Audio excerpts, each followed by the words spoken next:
If you're a drone pilot in 2025, it's important to stay up to date with the rules and regulations so you can keep flying legally and safely.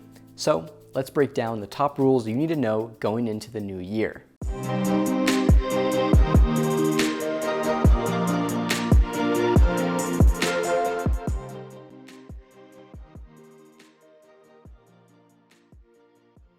First up is remote ID. Although this officially kicked in this past March, it is still a relatively new regulation that some pilots are still learning about. It essentially acts as a digital license plate for your drone, meaning it broadcasts a signal so law enforcement or the public can see if there's a drone flying and where it's coming from. If your drone requires registration, whether flown recreationally or commercially, it also needs remote ID. To be compliant, your drone will fall under one of two categories. Either it already has remote ID built in, so you just have to update the registration number, or you need to get an external broadcast module. We'll provide links in the description to help you out with either of those scenarios.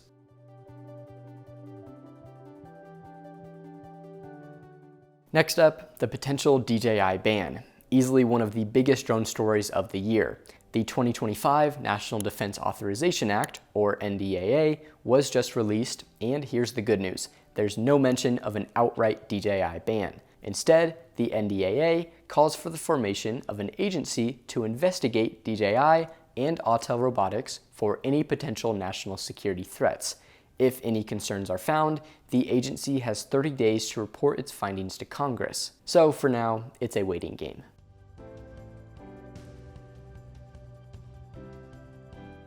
Finally, Part 108 is the FAA's upcoming regulation to standardize beyond visual line of sight, or BVLOS drone operations.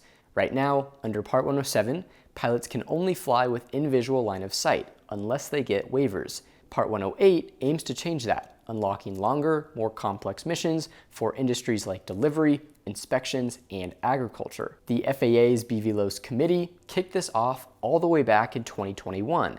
Now, with the FAA Reauthorization Act of 2024, a proposed rule is expected right around now, with final regulations likely coming in 2025. You could expect requirements like detect and avoid technology, pilot certifications, specific altitude caps, and limitations on flight over populated areas. The bottom line is that Part 108 will open up huge opportunities for commercial drones, revolutionizing BVLOS operations. Although it has been delayed in the past, hopefully 2025 will be the year they actually release it. So to recap, remote ID, the DJI ban, and Part 108 are the top updates every drone pilot needs to know for 2025. Let us know in the comments your thoughts and questions about these regulations. And if you found this video helpful, make sure to like and subscribe and turn on that notification bell so you don't miss out on any of our future videos. Until next time, happy holidays, blue skies, and safe flying.